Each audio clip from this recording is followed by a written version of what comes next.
no puede ser. No puede ser, no puede ser. Ay, ya casi no tengo tiempo. Ay, es que no sé. Ay, no tengo tiempo. Ay, ¿qué voy a hacer? Buenos días, chicos, chicas, papás, mamás, abuelitos, hermanos mayores y menores. Para poder obtener un puesto en un trabajo, un grado académico o incluso un permiso, por ejemplo, la licencia o un permiso para portar armas, hay que demostrar que tienes los conocimientos, habilidades y aptitudes necesarias. Y para eso presentamos un examen, que es una prueba que determina nuestras capacidades para continuar con nuestros estudios o acceder a un trabajo o obtener el permiso que queremos. Como sabes, tu cura es una chef y está muy apurada porque va a presentar un examen para poder obtener un grado más de cocina. Ay, ¿qué voy a hacer? Ay, no puede ser, no tengo tiempo. No. Esto significa que va a poder trabajar, si ella quiere, en cocinas internacionales. Dentro de poco, ustedes van a presentar un examen y esos exámenes van a ser decisivos para que continúen sus estudios. Así que hoy comenzaremos a redactar una guía de estudio con la que nos vamos a ayudar cuando llegue el momento. Pero antes tenemos que saber cómo hacerlo. Así que, a lo nuestro.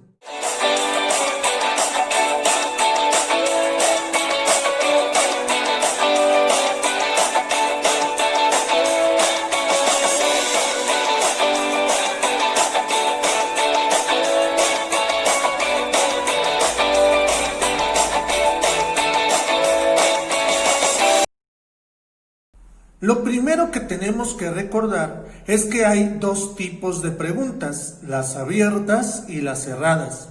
Las preguntas abiertas, también llamadas preguntas libres, son aquellas en las que se tiene que argumentar de manera detallada y descriptiva la respuesta correcta en un lenguaje coloquial o común. Es decir, tienes que explicar con tus propias palabras lo que entendiste.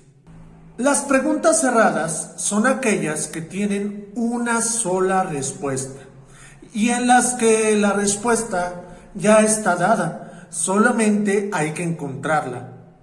Un ejemplo de pregunta abierta es explica el proceso de la fotosíntesis. Aquí tendrás que describir con tus propias palabras qué es la fotosíntesis.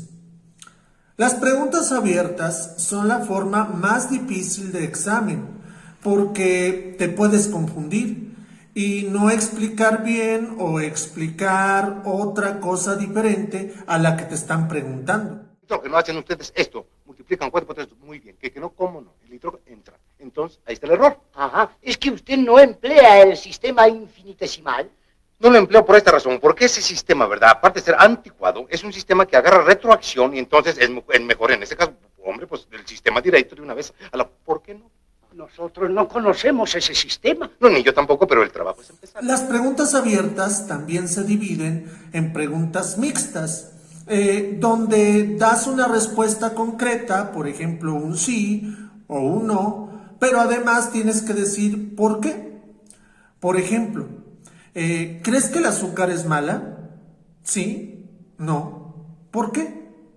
Y en el por qué tienes que argumentar tu respuesta. Las preguntas cerradas son aquellas que solo tienen una respuesta, pero tienen muchas variaciones. Por ejemplo, están las de opción múltiple, las de completar frases, las de las rúbricas, la de la relación de columnas y muchas más. Entre las más utilizadas son las dicotómicas, que son las de sí o no, pero en estas no tienes que explicar el por qué. La de opción múltiple, que tiene varias opciones de respuesta, pero solamente una de ellas es correcta.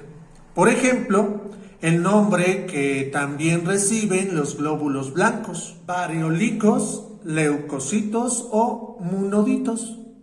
Esta respuesta es muy obvia. Obvio, Bobis. Jerarquización. En estas preguntas tienes que ordenar de forma alfabética o numérica acontecimientos o hechos. Por ejemplo, ordena la secuencia de los homínidos según su aparición o antigüedad. Australopithecus, Homo erectus, Homo habilis, Homo sapiens. Relación de columnas, que consiste en relacionar un hecho o idea con otra. Por ejemplo, relaciona las columnas con el homínido y el periodo de su aparición. Homo erectus, Australopithecus, Homo sapiens y Homo habilis. Y en la otra columna tenemos el Paleolítico, Paleolítico medio, Mesolítico y Neolítico. Por último, tenemos las rúbricas o escalas, donde tienes que señalar con símbolos, números o letras la respuesta correcta. Un dato interesante es que tus maestros todo el tiempo usan rúbricas, porque es la manera más fácil de evaluar. Por ejemplo, en la página 17 de tu libro de texto viene la autoevaluación, y esta es una rúbrica. La rúbrica señala los aprendizajes y niveles de logro. Los aspectos que se evalúan son dos. Llego a acuerdo con mis compañeros y soy responsable con mi trabajo. Y el proyecto considera 4 actividades. Las rúbricas permiten describir tus fortalezas y debilidades y que exista una comunicación entre estudiante y profesor. Los exámenes, como ya dijimos, valoran los conocimientos y entre más avanzas en tus estudios, más difíciles son. Por ejemplo, el examen de secundaria tiene 250 preguntas, pero el de bachillerato o el de una carrera profesional puede tener hasta 500 preguntas. ¿Qué? Es por eso que es necesario tener una guía de estudio, donde seleccionemos el contenido de lo más importante de las clases. Para ello es necesario hacer una síntesis, que son composiciones orales y escritas que explican lo más importante de un tema. La síntesis se pueden hacer de manera de resumen, cuadro sinóptico, esquema o mapa conceptual. Los cuadros sinópticos y los mapas conceptuales se diferencian principalmente por su forma y elementos. El cuadro sinóptico utiliza ideas completas que pueden ser escritas en muchas palabras y abarcar varios renglones, además de utilizar llaves que son como estas palomitas de aquí. El cuadro sinóptico maneja el tema, la idea principal, la idea secundaria y los conceptos. En cambio, un mapa conceptual solo utiliza el tema y los conceptos, que se enlazan por medio de flechas y palabras clave. También puede llevar imágenes. Las palabras clave las conocemos como pronombres, que son qué, cuál, quién, cómo, cuándo, dónde, a dónde y por qué. Se acentúan cuando piden una explicación y se usan signos de interrogación o admiración. Ya a esto le llamamos el acento enfático.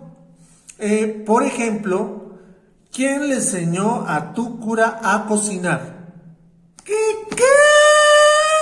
Y los pronombres no se acentúan cuando dan una explicación, es decir, que se utilizan en una oración subordinada. Por ejemplo, quien le había enseñado el arte de cocinar a tu cura era su padre. Bien, espero que con esto les haya quedado más claro lo que es el tema. En este proyecto vamos a hacer una guía de estudio que vamos a seguir completando en el resto del año. Para ello, vamos a necesitar un cuaderno de reuso y al final de cada video Verás preguntas que tendrás que apuntar y resolver para ir haciendo más grande nuestra guía. Y bueno, por mi parte es todo. Si ya estás suscrito, te lo agradezco. Y si no, te invito a que lo hagas para que te lleguen las notificaciones de cuando voy a subir el nuevo video. Nos vemos pronto. Cuídate mucho. Hasta luego.